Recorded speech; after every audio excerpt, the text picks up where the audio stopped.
So look, I really struggled to get a good job after college.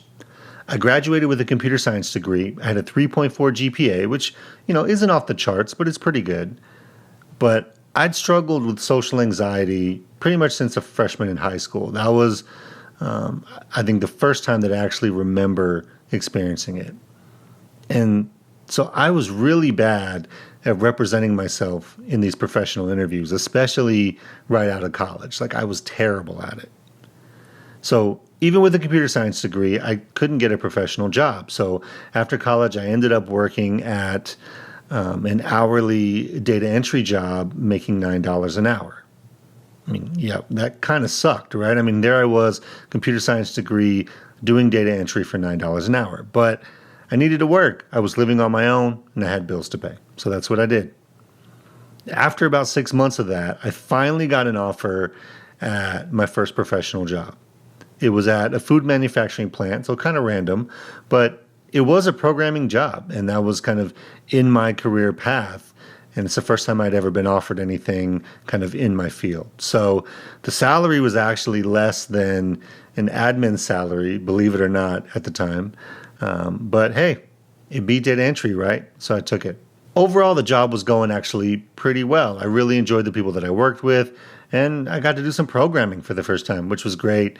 I was in charge of making sure our orders and online payments for our products that would come in every day actually got worked and got processed.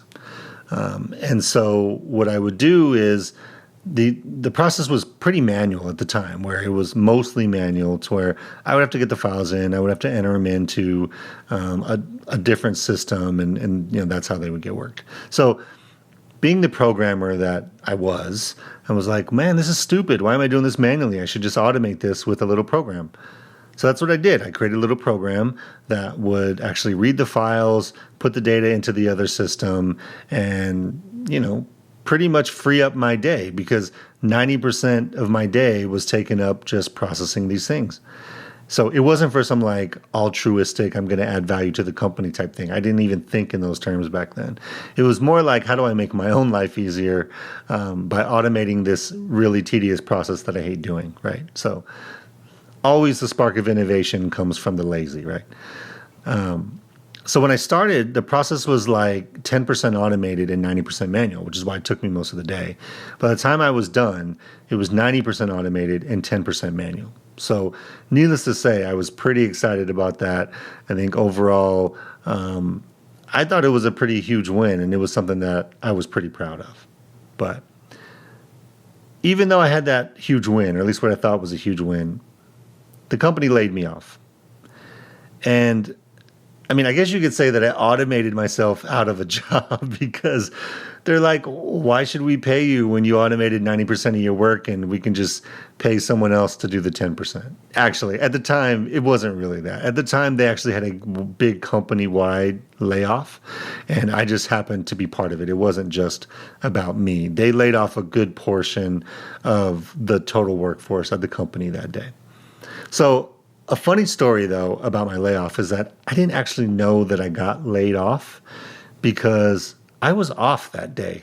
Just by some stroke of luck, my parents were actually in town, and so I took the Friday off and I spent the day with them, and we had a great time, and nobody called me. So Monday morning, I drive into work early. I kind of look around and I'm like, wow, where's everybody? Nobody's here. I sit down at my desk and I notice that my password doesn't work, which is strange. But, I worked with the network guys all the time, so I knew what the reset password was that they would use anytime they had to get into somebody's account. So I just tried it and it worked. So I'm like, oh, okay, well, maybe they just had to get into my account for some reason while I was gone. No big deal. I just went about my morning and started looking at my email.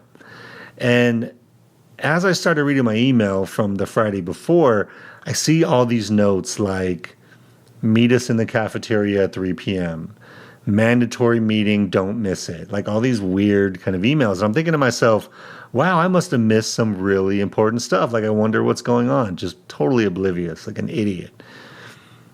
So my boss finally walks in and he looks over at me and he kind of pauses and he's like thinking. He's just like, I need to talk to you in my office, right? So, of course, he tells me that, they're laying me off. And he actually told me that there was a few of the managers that were disappointed that I was one of the people that was getting laid off because they thought my automation story was actually a really good story and that should be something that they celebrate, not, a person that they lay off. But regardless, I was getting laid off. And what happened to me next in that process really stuck with me. And, maybe it's because we're human and human nature is we kind of remember these things and we use them as motivation in the future. But I just distinctly remember that one of the first things that they asked me or that they talked to me about after they told me I was being laid off was they had an additional document that I could sign if I wanted to, which would give me an additional 2 weeks of pay, but I would give up my right to go after the company in some kind of, legal dispute about the layoff. And, I was relatively young at the time. I didn't even know what any of that meant mostly, but I also knew that I didn't have a choice. I was barely scraping by on the salary that I had when I had a job. And as of that moment, I didn't even have that. So any 2 weeks additional pay or any additional pay was going to have to be an absolute yes from me. There was no other option from me. And that whole thing kind of still sticks with me, right? It's this common theme that you hear or maybe you've experienced in your life when you don't have that buffer, you don't have that, anything in reserve that can allow you to continue to make good decisions when something bad happens, right? Usually what happens when we're not prepared, and at the time, I'm just being honest, I wasn't prepared. When we're not prepared, we are put in a situation where we have to make bad decisions, right? I didn't have a choice. I was going to sign that document no matter what because I wasn't going to be able to live without that extra 2 weeks of pay. And that's a crazy thing to even think about now, but that was the reality of where I was at then. So I did. I signed it and whatever. I got an extra 2 weeks of pay. It's what I needed. So I guess I shouldn't be too upset about it. But it's those type of things that happen a lot where you get put in a situation where you don't really have a choice. And you have to sometimes make a bad decision because of it. And we have to find ways to not put ourselves in those positions. But anyway, I digress. The second part that kind of stuck with me that was just kind of weird was that I was immediately escorted out of the building by security, like 2 security guards walking side by side with me as I carried my box of desk stuff out the front door. And look, I get it, right? It's company policy. They have to do it. It's not that they thought that I personally was some kind of threat or was going to go crazy or anything. But it sticks with you, right? It sticks with you that you're being escorted out. You go from one day to the next of being, hey, I'm an employee at this company. I'm doing work for them. I'm having a good time with my coworkers to I'm being escorted out the building with a box in my hand like, I'm going to do something bad. It's not fun. It's not fun. So I learned very clearly that day that assuming that any company or job is stable and just will continue to be there and continue to pay you is just unrealistic. It's not reality. They're ultimately going to do whatever they need to do to keep the business going. And that's okay. We should expect that from them.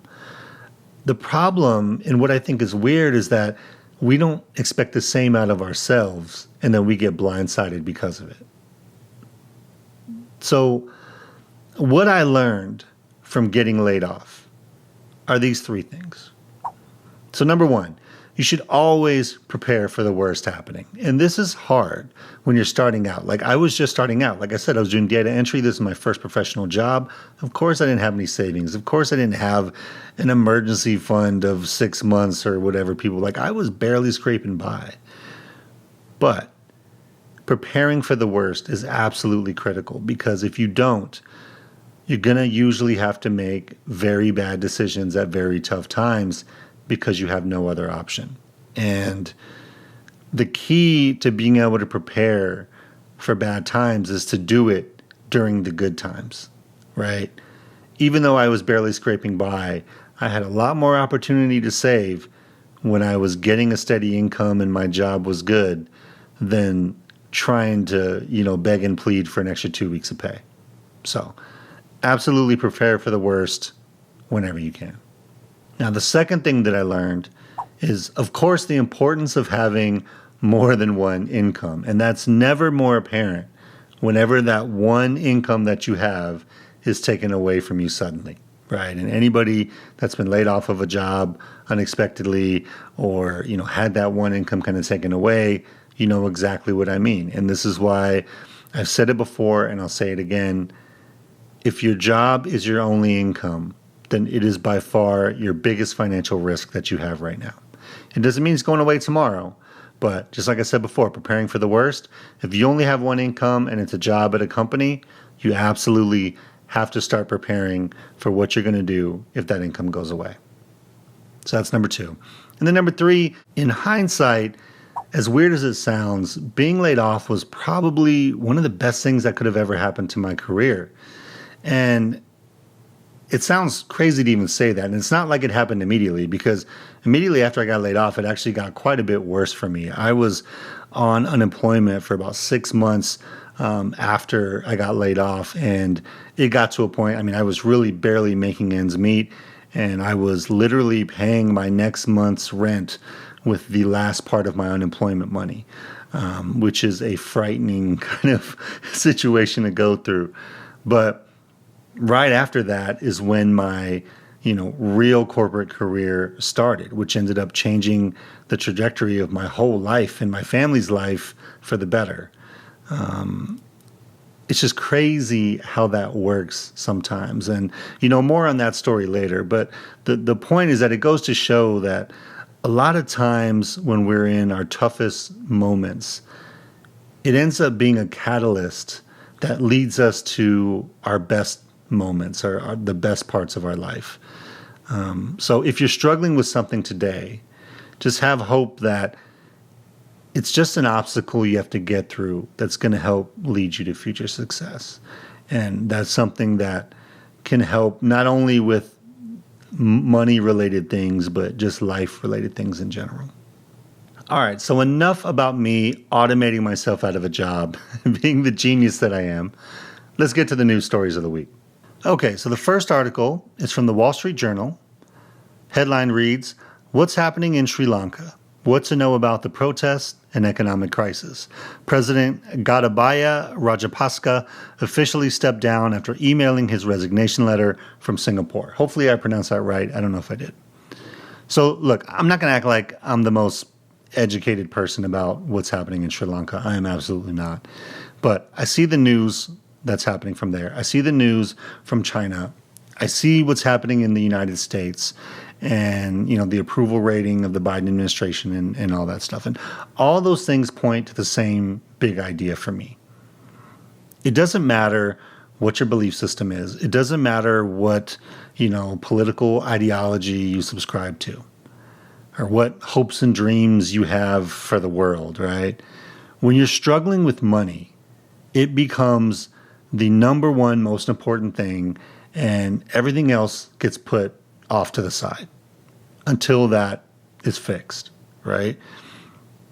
All the back and forth political nonsense and, posturing gets put away, and all of a sudden everyone's focused on one thing, not struggling with money anymore, right? And I think politicians forget that, none of those fancy words mean anything when people can't put food on the table for their family. Like, it's just the bottom line, right? It doesn't matter what party you believe in, or any party for that matter.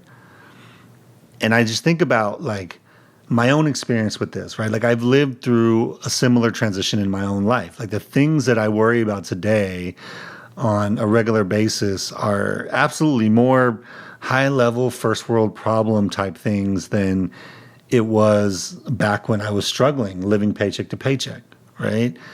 Because back then, all I ever thought about or worried about was money. And it consumed way more of my life than it does now, even though I talk about money all the time. I'm interested in it, I research it, but I wasn't stressed about it the way that I was then. And when people, are pushed to the brink because of money issues, like it becomes a breaking point because they know it's life or death. Like that's how serious it is. And that's the scary part of this, right? So for something that is so important and so critical to our overall well-being, it's just mind-boggling to me that nobody teaches you about it or, what to do or how to do it well. It makes no sense to me. So I know I'm kind of getting off track, but the point that I'm trying to make and what I take away from this news, right, is as much as some people try to downplay the importance of money in our lives, because, they'll say things like, oh, life isn't all about money. Stop focusing so much on money. There's, more important things out there. I can agree that they're not necessarily wrong. There are more important things out there than having money. But when you see what's happening in the world, what's clear is that not having any money is absolutely one of the most important things out there. Because no amount of political ideology or rhetoric is going to save anyone if everyone is struggling from a financial perspective. And that concept on a smaller scale holds true for every single one of us as individuals, right? Treat it as important. Treat money as absolutely critical because when you don't have any, it'll become the most important thing and the only thing you'll ever want to deal with because you'll have no other choice. Okay, article number 2 is from CNBC. The headline reads, 75% of middle-class households say their income is falling behind the cost of living. So, all right, we learned last week, inflation up to 9.1%. And not to make you guys upset or sad, but in general, you realize what that means, right? If you didn't get a 9.1% or higher raise from your job this year, then it means that you took a pay cut. I mean, maybe not technically, like you're earning the same that you earned last year, but your purchasing power decreased because of inflation. So the article talks about, the type of things that people are planning to do kind of because of this. And this was kind of fascinating to me because there's a couple on here that are a little bit scary. Like 29% are saying they're going to delay car repairs and maintenance. That usually never works out well. Just FYI. I know because when I was a young teenager driving my first car, I was broke and I would delay oil changes and maintenance because I didn't have any money. And then my car broke down and died because I didn't maintain it. And then I had an even bigger issue to deal with. But what do I know? That was a long time ago. And then, obviously increasing credit card use, which was also down here, 19%. I think the challenge with that is it likely means people are saying they're going to increase credit card use and keep a revolving balance, like they're not going to pay it off. So that's definitely not great. But, what this article shows again is that just like the story of my layoff, depending on one company for all of your income is a dangerous proposition, right? Even if they don't lay you off, like even if they continue to pay you and they continue to keep you employed, there's no guarantee that they're going to be able or even willing to pay you in a way that keeps up with inflation or, assuming you have your own income goals that are more than just being able to keep up with inflation, right? Your company's going to have the same challenges with costs that you're having. And they're rising higher. They're going to have a bunch of employees who all want to get paid more as well. Like it's not an easy problem for them to solve either. So it's absolutely critical that we all build income streams that are detached from just one company. There's so many things that, can happen at a company that put your income at risk. I mean, you can have a manager that doesn't like you all of a sudden because you got a new one. You can have people there that have a perspective that you're not strategic enough to be top talent or you're not a team player or any other number of things that they might believe about you that you may agree with or not agree with, right? But the point is that you have to find ways to build income that's outside of other people's perceptions, because you have very little to no control over those, right? And if you can build that outcome outside, then you have income that now you have more control over in terms of how fast it grows, or at least at a minimum, something that can complement your income from your 9 to 5 job. So yeah. So it's crazy how we keep having these recurring themes, and they come up all the time in these articles. Even if these articles aren't telling you that exact thing, when you read between the lines in terms of what it means, it comes back to these same ideas. It's crazy. Okay, and the last article, again from the Wall Street Journal, headline reads, "People have money, but they're forgetting to pay bills. Credit card and other delinquencies are rising. Here's how to remember to pay, even when you're stressed about inflation." So this article was interesting to me because I really would have assumed that it would be the opposite of this, right? Like, according to the article, there are some people who are struggling to pay bills because they just don't have the money, but that a lot of them actually do have the money, but they're just forgetting. And one person attached it to people being so distracted now with so many things, happening in the news all day, every day, and on social media, and us, basically being attached to our phones at all times.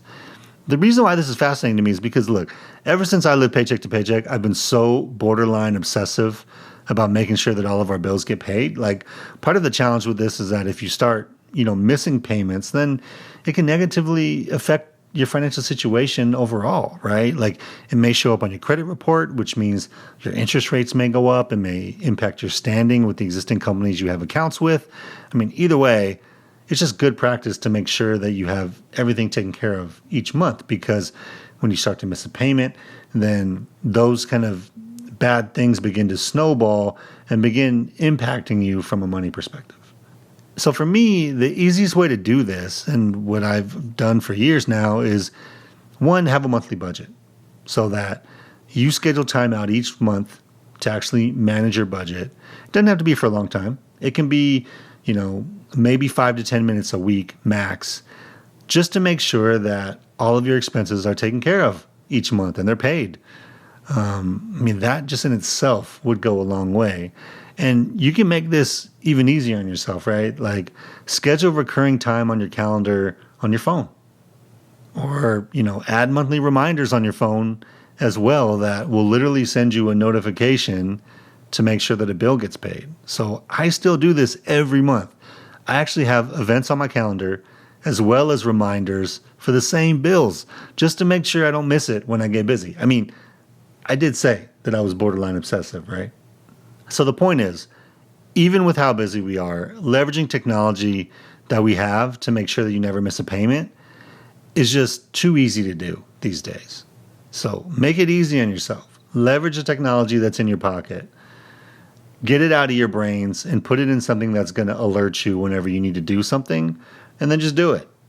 It can be that simple. That's how I've managed it, because I do get busy. And I need something that is going to be able to remember all these things for me so I don't have to.